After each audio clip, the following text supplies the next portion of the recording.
Hello everybody and welcome back to the United Stand. It is Ruben Amorim's press conference reaction as we have big injury updates ahead of our game against Wolves tomorrow night. So we are back at Old Trafford against Wolves tomorrow night and there's some big injury updates coming out on Matthias de Ligt, Bruno Fernandes, Kobbie Mainoo. Ruben Amorim also speaking about transfers and the transfer policies and how him and Jason Wilcox come to a conclusion on who they are going to sign. Transfers that are needed. Also a little bit on his formation and how he's adapting it and changing it and learning on the job.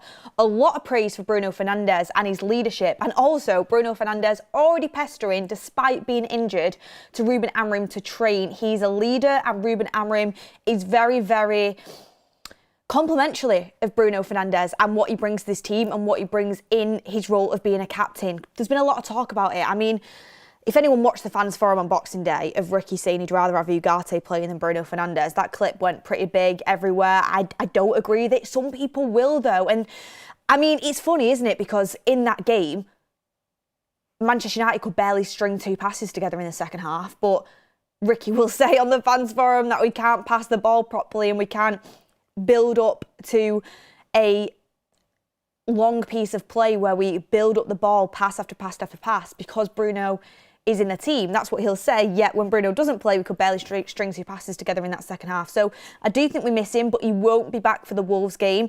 And it looks like no one's going to be back for the Wolves game as well.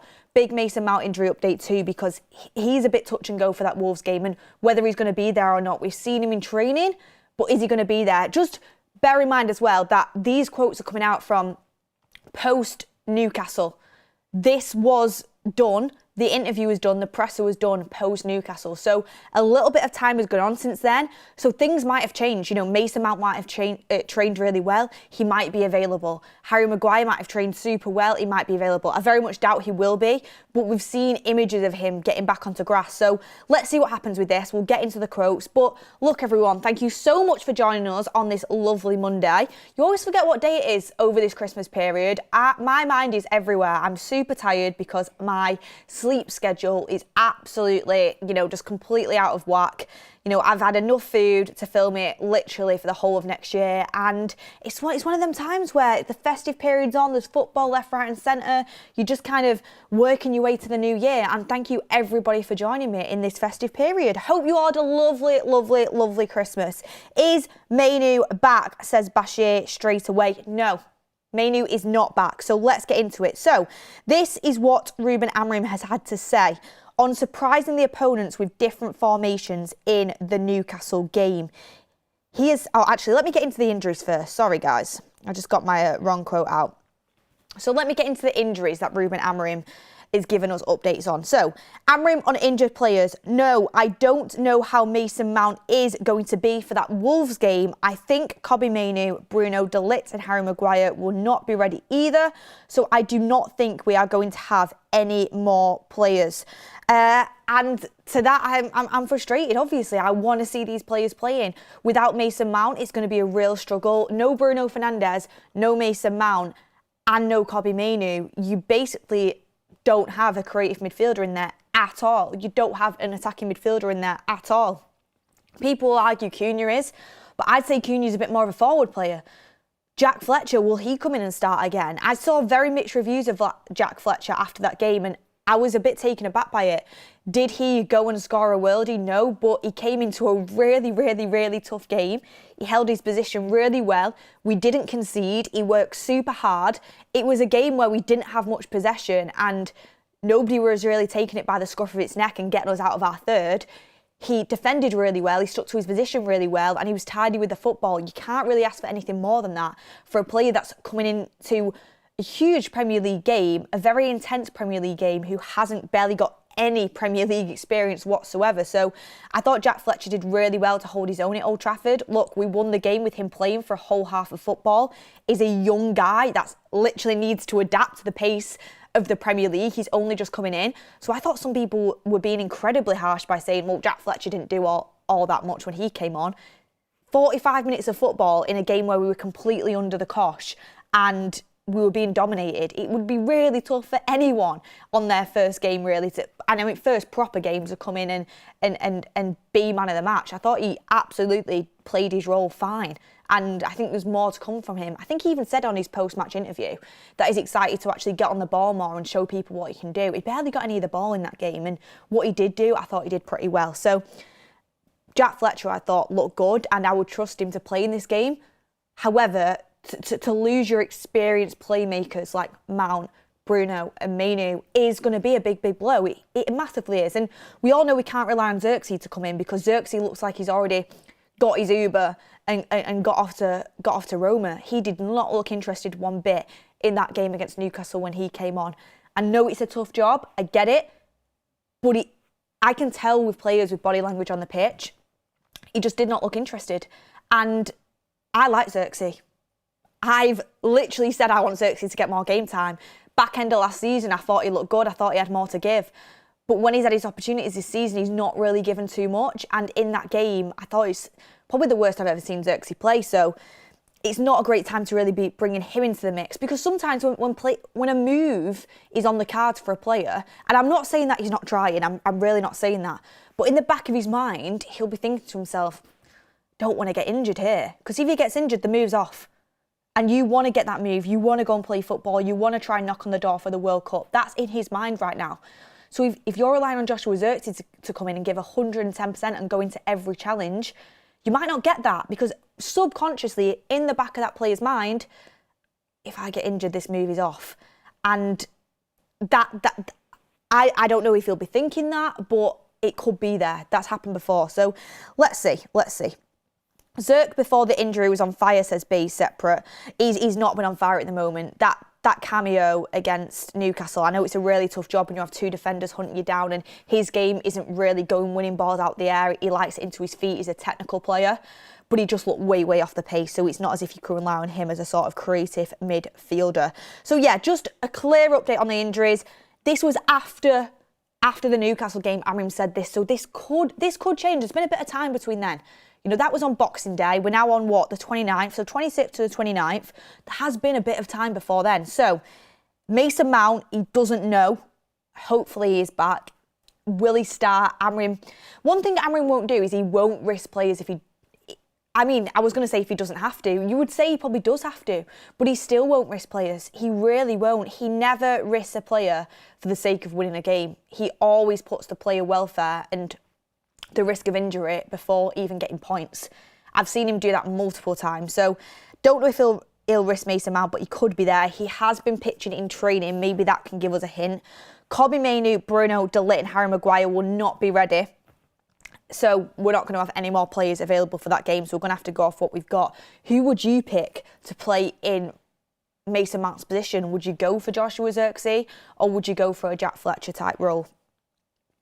A Jack Fletcher type player. Amorim on players back for Leeds, so that's the game after the Wolves game.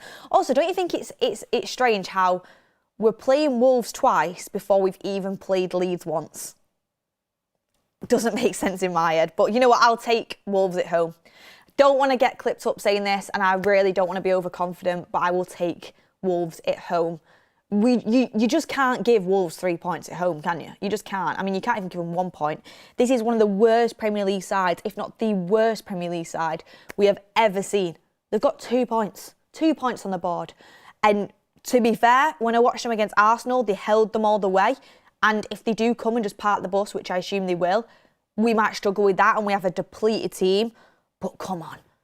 You just cannot even be giving Wolves a point. So I'm excited for the game, but Amorim on plays back for the Leeds game, which is the game after we play Wolves. And this is where I got a little bit worried, to be honest with you. And again, I don't want to scaremonger anyone. And I like to be a glass full kind of person. I'm always hoping for the best. I'm trying to look at the silver linings in situations. But he has said this. Bruno was already saying that he needs to train, but we don't know. Kobbie Mainoo is going to start on the pitch, so we will see. Mateus is struggling a little bit. Harry is the same, so I don't expect to have players for this game. For the other game, I don't know. So there he's saying Bruno's already trying train, even though he shouldn't be. That's just Bruno, isn't it? And you've got to love him for that. Kobbie Mainoo is going to get back on the pitch, which we love to see. Kobbie Mainoo needs to take this opportunity to get himself into the team whilst AFCON is on, whilst the squad is depleted. But what I am worried about is De Ligt. De Ligt is still struggling a little bit, says Amorim. Harry is the same. Well, Harry's been pictured getting back onto the grass, and apparently his recovery has gone a lot better over the weekend. But when this De Ligt injury was originally put out there, Amorim expected him to be back. To be back after one game. Amorim expected De Ligt to literally miss one game. I think he had a slight back injury. He had a problem with his back, is what he said then. But since then, and that was weeks ago now, we've not heard a single update on De Ligt's injury, what it is, what the injury is at all. When he was initially injured, I remember Amorim saying he's got a bit of soreness in his back, but he should be back for the next game. And he's been gone for ages now. I don't exactly know how many games it's been. Does anyone know how many games De Ligt has been out injured? We are missing him at the back. He's one of our leaders at the back. I really want to see him and Martinez play together. Don't get me wrong, Aiden Heaven is doing fantastic. But I'd love to see a back three. I'd love to see a back four, actually. I'd love to see a back four of Shaw at left back, Lissandro Martinez and De Ligt in the centre, and then Dallow at right back. I'd love to see how that back four works. If he's playing a back three, I'd love to see a back three of Lissandro Martinez, Aiden Heaven and De Ligt. I'd love to see that. I just want to see De Ligt back. I think we're missing him massively. Aiden Heaven has stepped up big time. He looks incredible right now. He was really, really good in the game against Newcastle. That's the best game he's ever played in the United shirt. But he's still a young player. And he's still a player that needs more experience. So you want to have your leaders there. You want to have your captain there. And De Ligt, who was originally meant to be gone for one game, he's now been out for 5 games. And he's not going to be back for Wolves. He's not going to be back for Leeds. I'm a little bit worried. I'm a little bit worried about De Ligt because for me, he is one of the first names on the team sheet. He is in the Lamens category. He's in the Mbumo category. The Bruno category. They are in the starting 11. He's one of the players that I think is good enough to take us into the Champions League and then continue to compete upwards. I really, really think De Ligt was having a monster season before that injury. So I want him to continue that form. So I want him to get back. Conor McCusker says, age is just a number. Heaven belongs in this team. Heaven, he's really impressed me. Aiden Heaven has really impressed me. The fact we bought him for £1 million is crazy. But you can't rely on him to be a starter every single game.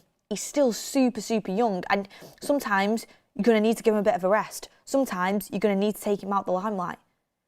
Lenny Yoro went through a phase of being absolutely fantastic. He's now having a little bit of a knock. He's still a really, really good player with so much potential. And I think he's going to be just fine in the future. I think he's going to be a top centre-back. But young players, they go through peaks and troughs. And that's why we need De Ligt back to be stable at the back and be that leader from the back. Lissandro Martinez is the same. He's that leader from the back. He's a little bit older, a bit more experienced. He can be an anchor there. Aiden Heaven, currently, he's going to be playing because he's doing a super good job. But you don't want to put all the pressure on him every single game. So De Ligt being back, I think, is massive for us. And, do you know, it's like if Jack Fletcher starts against Wolves and he has a top performance and potentially gets man of the match. When Bruno's back, he's still going to play because he's the experienced leader, captain of this team. Jack Fletcher might get in, he might not. But Aiden Heaven is the youngster coming through. Jack Fletcher is the youngster coming through. You need your top class experienced players on the pitch with you, and De Ligt's one of them, Bruno's one of them, and we're massively missing De Ligt, I think. The Mad here says, hey Beth, do you think James Garner coming back will be a decent solution? And you are very beautiful. Thank you so much. I really do appreciate that. Thank you for all the lovely comments, everyone. I feel like I've barely been on the shows at the moment because of the Christmas period. You're in, you're out, and you know you've got some on and then you're back, and I miss you all when I'm not here. So thank you everyone for getting your comments in. User has just said signing Garner would be ridiculous. You guys. I'm not just going to say stuff to be a people pleaser. I'm not just going to say stuff to get the comments to like me. I think James Garner would be a good signing for Man United. and I can already see the comments saying you're having a laugh, why would you take him back? James Garner is one of Everton's best players, and I know a few Everton fans, and they actually think he's their best player. They really, really like him. And he's a solid Premier League midfielder. He's good at set pieces. He knows his position well. He's solid. I'm not saying he'd be starting for Manchester United every week because I don't think he would. I don't think he is a starter in our team. But you need a squad. You know, to win Premier Leagues, to compete in the Champions League, you need a squad. And I think James Garner would be an excellent squad player. I heard Mark earlier on saying, look, if you get an Anderson and a Belieber, they're not going to play 90 minutes, 2 games a week. They're not going to. If we have European football, you need to be able to rotate. James Garner is a perfect player to come and rotate. He's better than Ugarte. He's absolutely better than Ugarte. I'm sorry, but he is. So you're levelling up your squad there by bringing him in. He's not exactly going to come in and, you know, be the first name on the team sheet every single week, but he definitely strengthens the squad. He's got good attributes. He knows the club. He's at a good age. You can get him on a free in the summer. I think it makes a lot of sense, to be honest with you. So let me know what you think about that. The Mad here is gifted a United Stand membership. Thank you very much for that. On to the next comment. This is Amorim on building momentum. He says, yes, of course, we need to do that. And they show that against Arsenal, they could get at least 1 point. So in the Premier League, you never know. They have their problems. We have our problems, but there are no excuses. We need to win, so we will try to win the game. So he's referencing Wolves there, as in, we have to win this game because we have to build momentum. Manchester United have been too inconsistent. We'll win a game, we'll lose a game, we'll draw 3 games, then we'll win a game again, and we need to get a run of consistent wins under our belts. We have to get a run of consistent wins, and like I said, you just cannot be the team that hands Wolves their first win of the season. You cannot even be a team that gives Wolves a point. I'm being dead set serious. We can't do.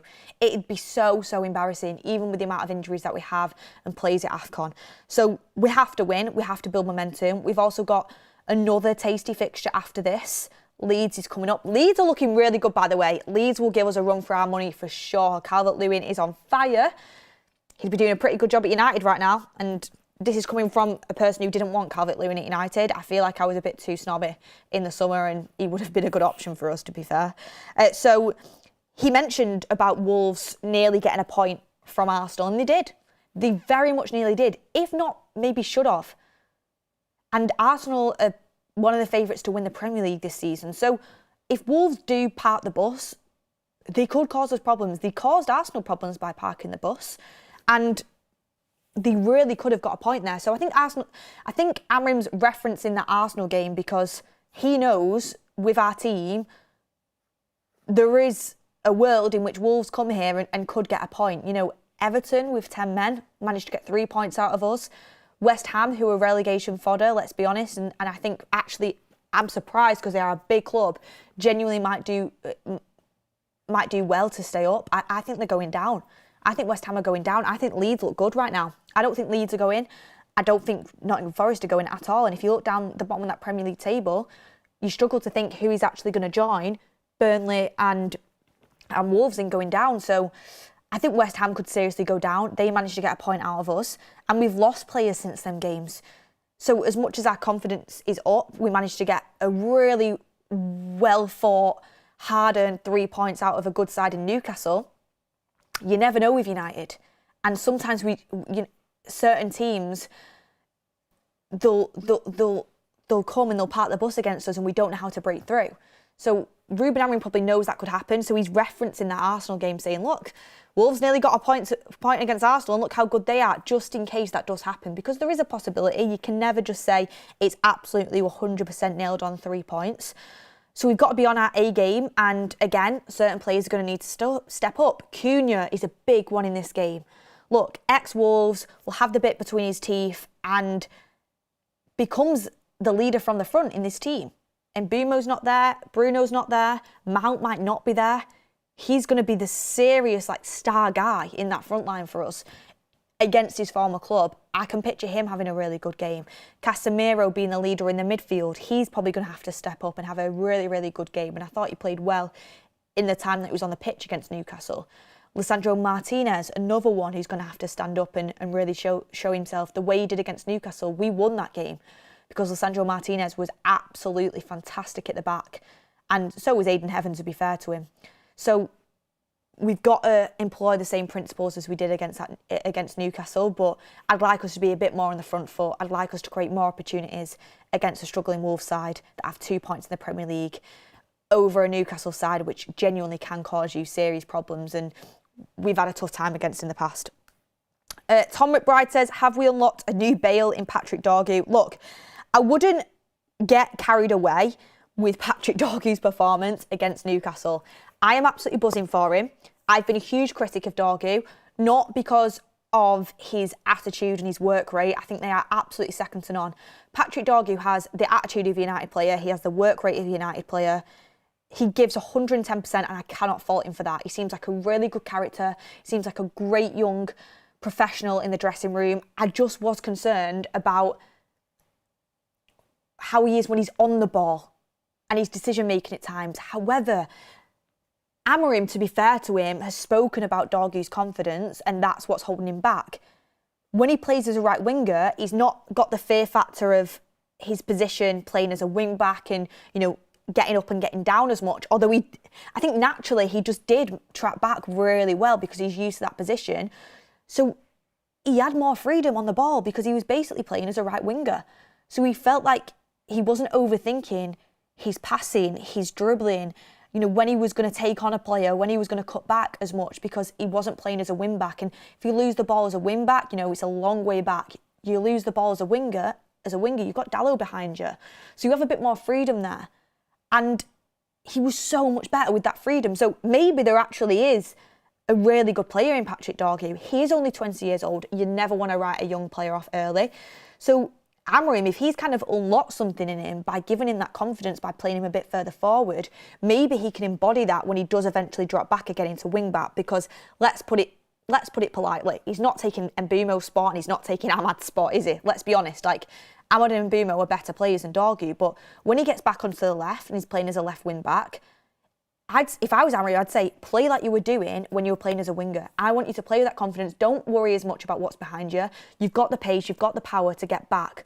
Look, your defender's going to cover you. Play with the same confidence. And if Amorim's unlocked that in him, that's really good man management from Amorim. And he might have been forced into it because of the amount of injuries and because of the AFCON happening at the same time as these injuries.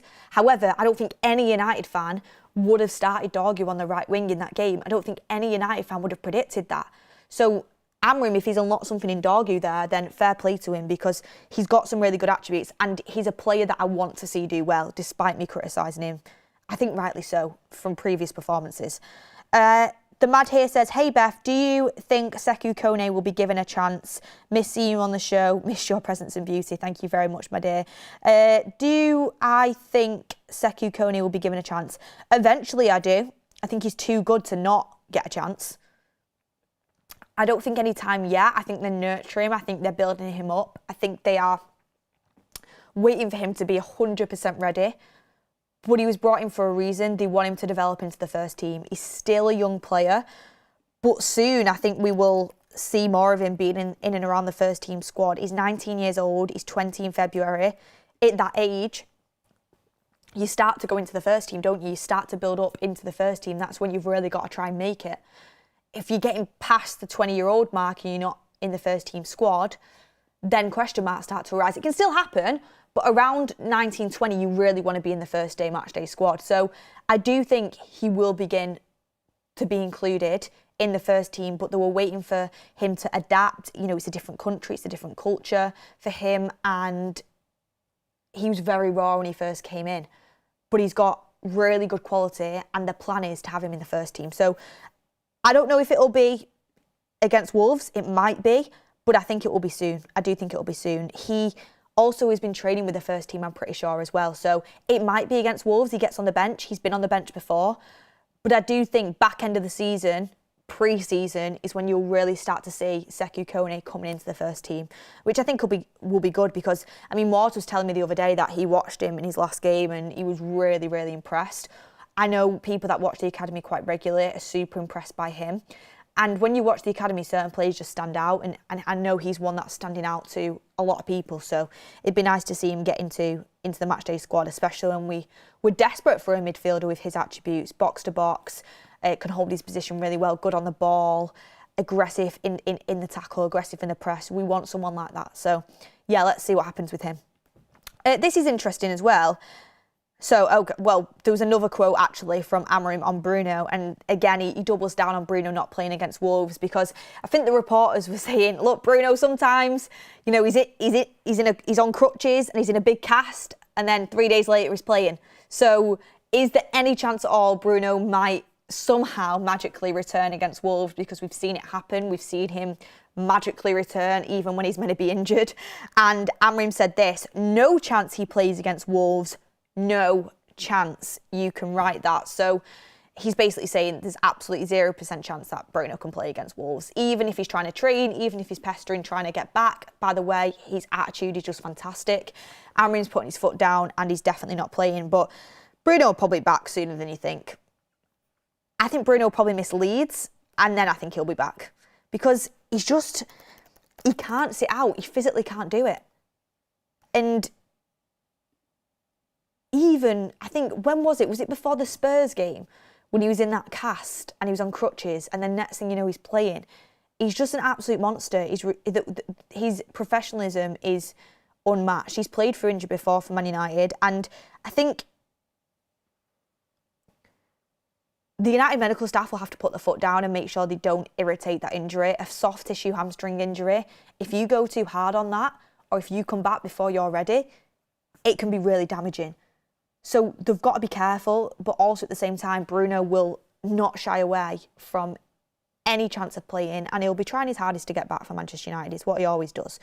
Amorim on recruitment has said this: sometimes I have one idea, Jason and the board have another idea, but every decision we make, we need to reach a common ground. That is really important, because you don't need to make everything for the manager, because the manager can change and you need to change everything. But you also need to understand that the manager understands the way of playing.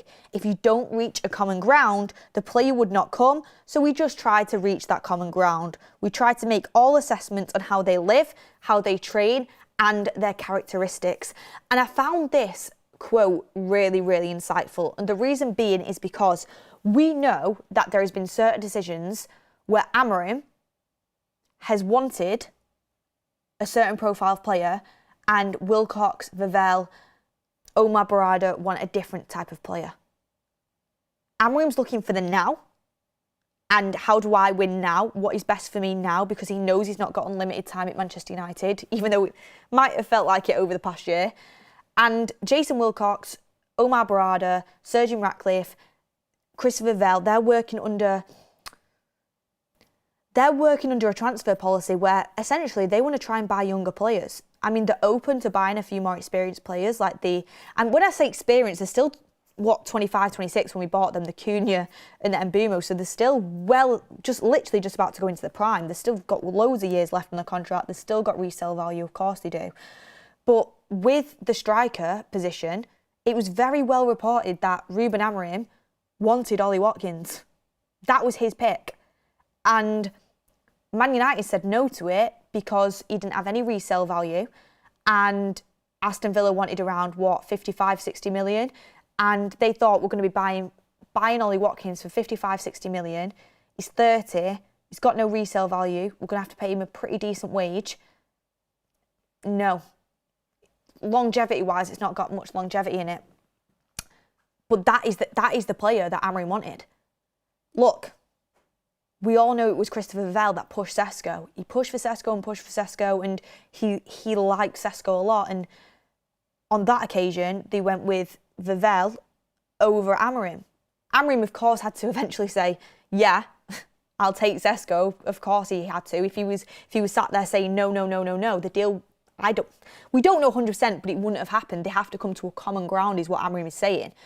But I think that is an example of, look, I am not trying to bring Sesko down at all. I think he's got some good attributes. I think he will come good eventually. And I am not fully judging him until the end of the season. He's a young player coming into a New league, an extremely difficult league, and he needs time to adapt. And not only that, we all know how hard it is to be a Manchester United number 9. To be a striker at Man United is extremely difficult. Many players, good players, have failed it. Højlund's already scored more goals for Napoli than he has for Man United, and he's been there 5 minutes. Look, Anthony Martial, although I'd love that Anthony Martial back now, got criticised every single week. And he was probably one of the best ones we've had in recent years. It's very difficult to come in and be a number 9 at United. We've had a service issue for years. It's not like he's getting chance after chance every single game, and every single touch is analysed. Sesko, to me at the moment, looks like he's inexperienced, looks like he needs time to adapt. He wants quite a few touches when sometimes he's not going to get it, and he needs to learn the game, the Premier League game.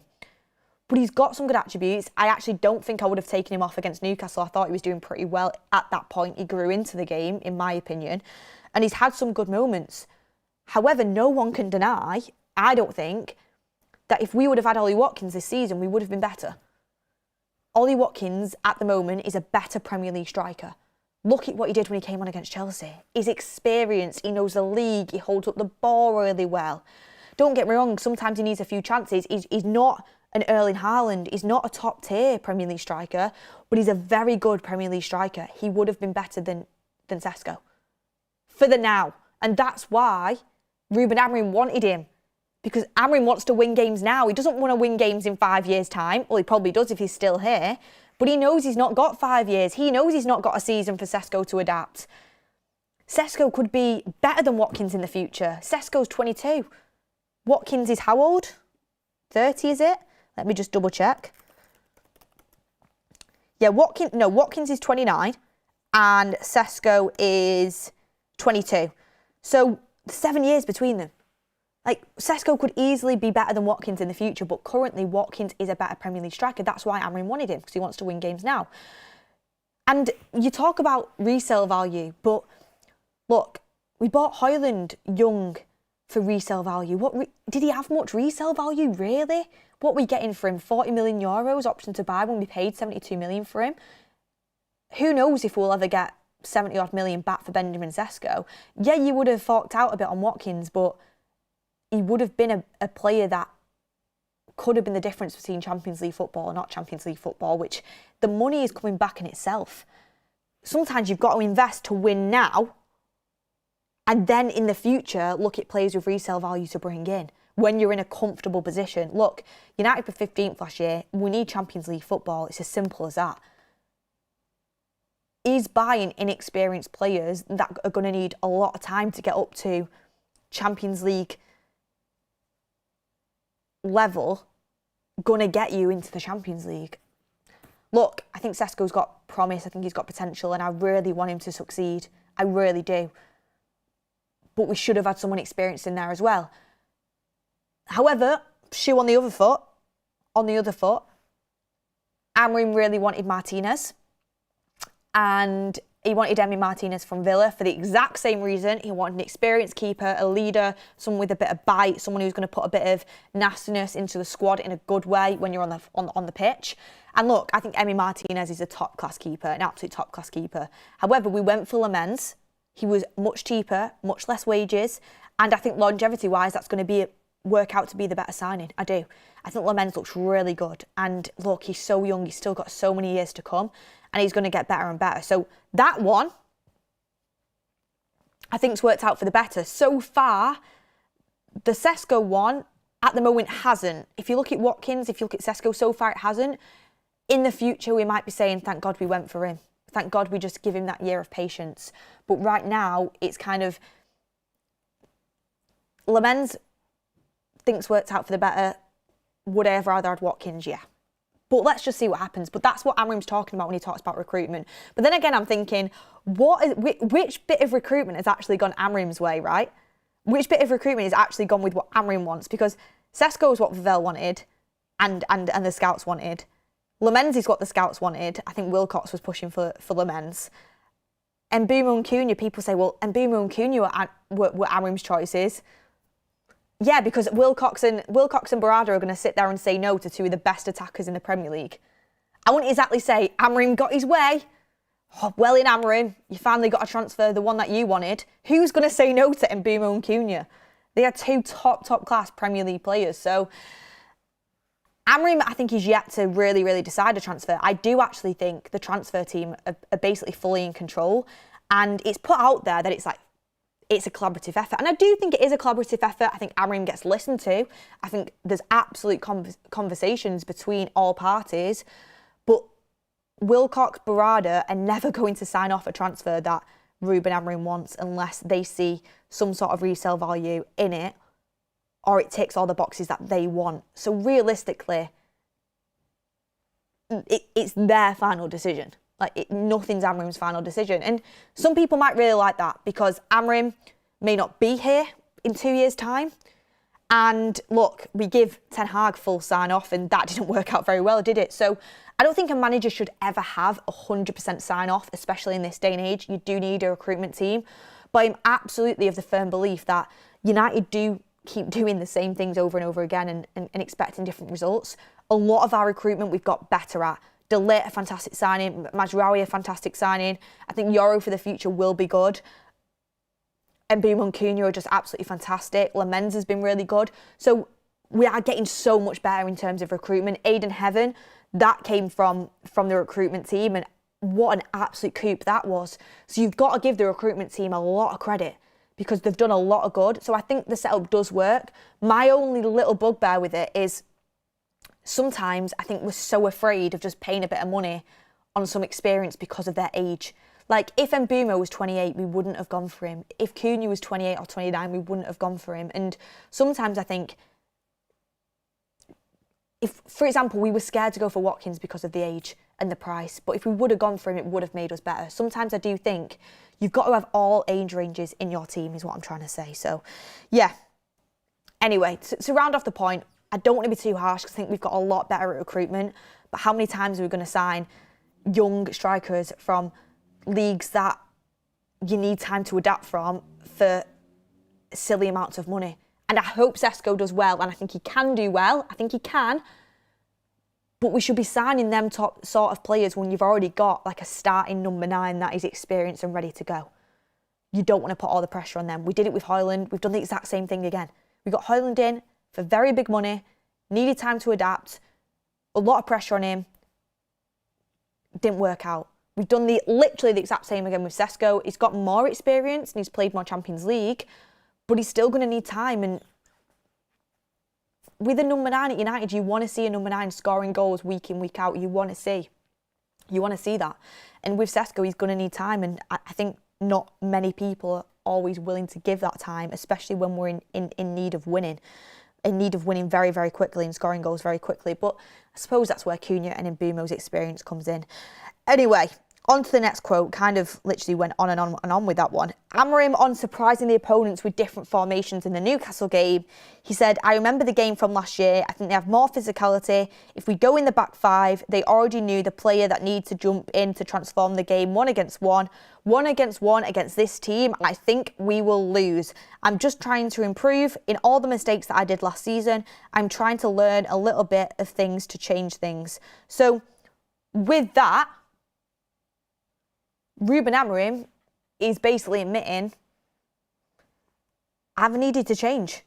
And I don't know if behind the scenes there's been some sort of conversation about this, because we had Amorim saying even the Pope won't make me change my way of playing, change the way of formation. So you're saying even the Pope won't make you change, but now all of a sudden you're looking back at last year, you think if you play a back 5 against Newcastle, you're going to lose, and that's what's made you change the formation, that's what's made you adapt. Suddenly he's all for adapting. I think there's been some sort of conversation behind the scenes. Maybe it needed to happen. Maybe he just thought to himself one day and looked in the mirror and thought, I'm being way too stubborn here. Like, I'm being too stubborn. I just want to win games of football. I actually want to keep my job. And he's thought, I'm going to adapt.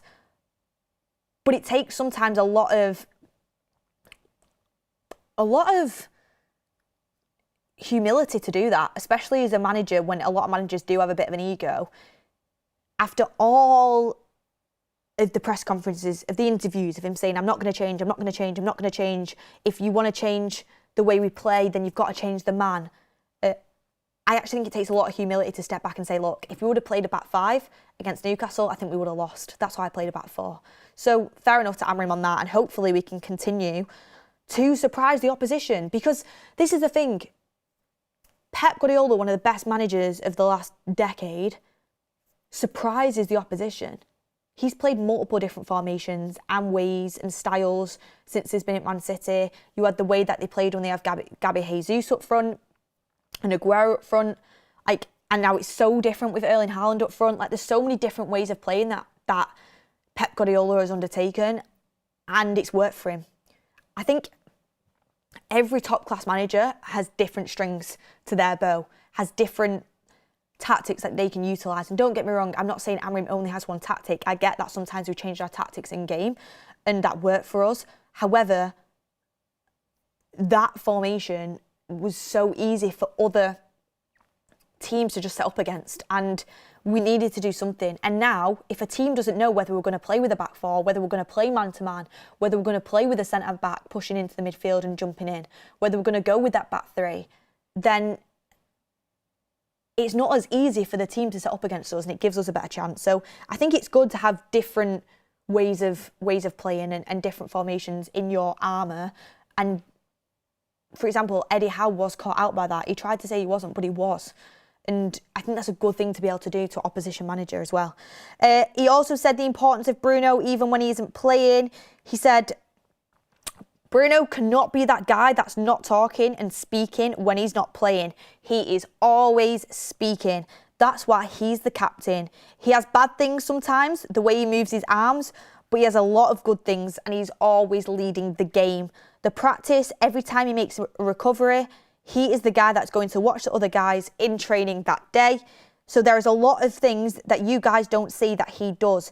He's a great leader all the time.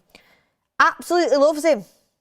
Absolutely loves Bruno Fernandes. Look, Dallo is his long-lost relative. He's Bruno Fernandes as well. I do joke with that, and I say it kind of tongue-in-cheek.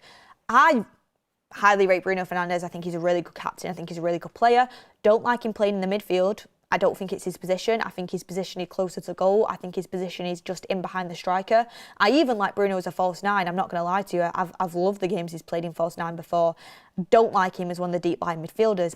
I think it highlights one of his only flaws, which is losing the ball in dangerous areas and not always switching on to track runners because he's thinking about every single other thing on the pitch.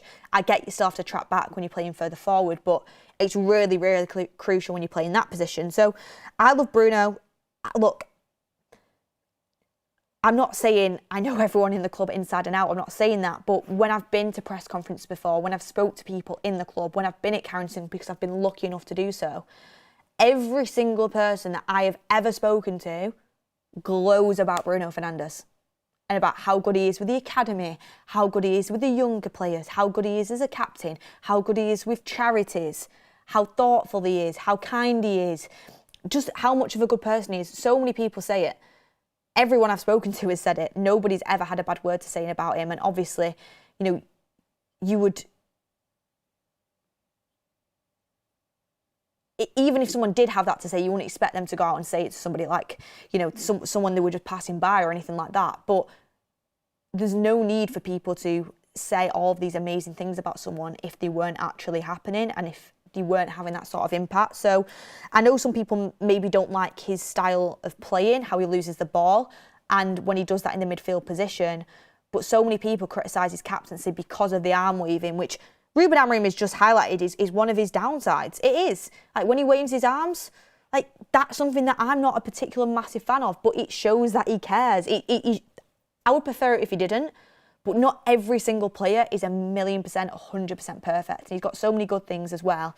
I think people only look at certain aspects because they have an idea in their head, but look, all I can say is I think he's a good captain, and you might not, and that's just football. Everyone's got different opinions.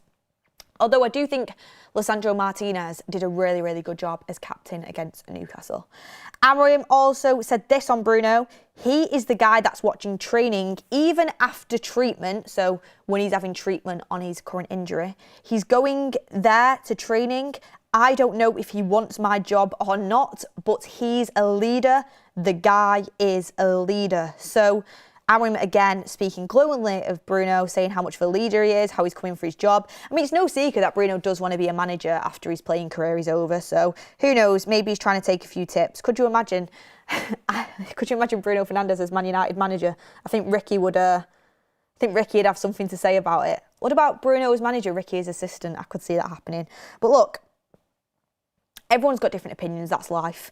And what I would encourage is, there's been multiple people come and go from that club, multiple people, players, managers, staff, and they all speak highly about Bruno's captaincy. One player can't make a team, a Champions League winning team, a Champions League competitive team, a Premier League winner. Look, Chelsea were absolutely terrible and Cole Palmer was an absolute star. Not one player can do everything. It's a team game. But I think people who think Bruno's a problem, I think you'd be shocked when he goes at how much that club will be impacted. We need to prepare for that, and we need to make sure there's a smooth transition. He could leave in the summer. And if we get Elliot Anderson in and we get another top-class midfielder in, and you've got the likes of Martinez there, Kone there, Ligt there, leaders, big personalities, captain material, then United will be just fine when Bruno goes. We will be. And we'll get through it. But right now we are very, very reliant on him. And I think some people do underestimate how important he is to the club. But look, let's see. I mean, I even saw a clip the other day, I think it was Anthony Elanga, and he was in an interview, and it was like, what players had the most impact on your career? And he said Bruno Fernandes. So many people say it, but I think people get frustrated sometimes. It is petulance and his personality on the pitch that they kind of just zoom in on that, but I can understand people have different tastes. Daniel Thompson says, hope you're doing well, Beth, plus the United stand, good to see you, great show as always. In January, which two midfielders and let's say a Zirkzee replacement would you sign? I mean, it's so difficult because I don't think many of the midfielders I want will join in January, but I'll just say two midfielders that I want at Manchester United. I want Elliot Anderson without a doubt. We're missing out on Semenyo to Man City. It actually makes me feel sick that a player has opted to go to Man City over United. We wanted him. We wanted to pay the money. I'm sure we were going to give him a decent pay packet. He's chosen to go to Manchester City, and we can't really hide away from that. There is rumours that Man City are giving him a lot more money than we were willing to do. But I'm not just going to sit here and say it is all because of the money. Let's be honest. He probably thinks he can win a Prem this year if he goes to Man City. They're more likely to win trophies than us right now. So that's really, really gutting for me as a United fan, because in the past, even though City have been way more successful than us, as of late, that United name and the history behind us has often really helped us in transfer races. So I'm gutted that Semenyo's chosen to go City, and I can't hide away from that. If we miss out on Anderson to Man City, curtains. I'm not doing it. He could be our Declan Rice. He could be our Caicedo type pivotal signing. We need to get him. So Anderson for me, I know it's not a January one, but it's for the summer, is an absolute must. He's my top midfield target. And then, I don't know about the other one. If Bruno goes, I'd go and get Angelo Stiller. If Bruno stays, I'd probably get someone a bit more combative. And you'd have to let me have a little think about that one on my second midfielder. And Zirkzee replacement, I don't know, it's difficult. Do you know who I really like? I like Jan Diamande. I really like Jan Diamande of Leipzig. The only thing is, though, is we're linked to Baleba, we're linked to Jan Diamande now because we've missed out on Semenyo. And look, I'm just worried when the next AFCON comes around. Baleba will be going to play for Cameroon and Jan Diamande will be going to play for the Ivory Coast. We already have Ahmad there. We already have Mbumo there. I love Jan Diamande as a player, but if we also get Baleba as well, I don't want to be decimated when AFCON comes around. But anyway, let's see what happens with that. But he's a forward player that I really, really do like. But anyway, look everyone, thank you for joining me. I've probably gone way over time because I can't help it when I'm back speaking to you guys. This has been Amorim's press conference reaction before our game tomorrow night against Wolves. Stay tuned because we will be live We'll be live on the countdown to kick-off at 6:15. It's an 8:15 kick-off tomorrow night. We've got a cracking show in store for you. We've got the fans forum. We've got Ricky on the show again. We've got Kev back. Maudie's going to be here. It's going to be fantastic. So stay tuned for that. Thank you everyone for watching, and I will see you on the next one.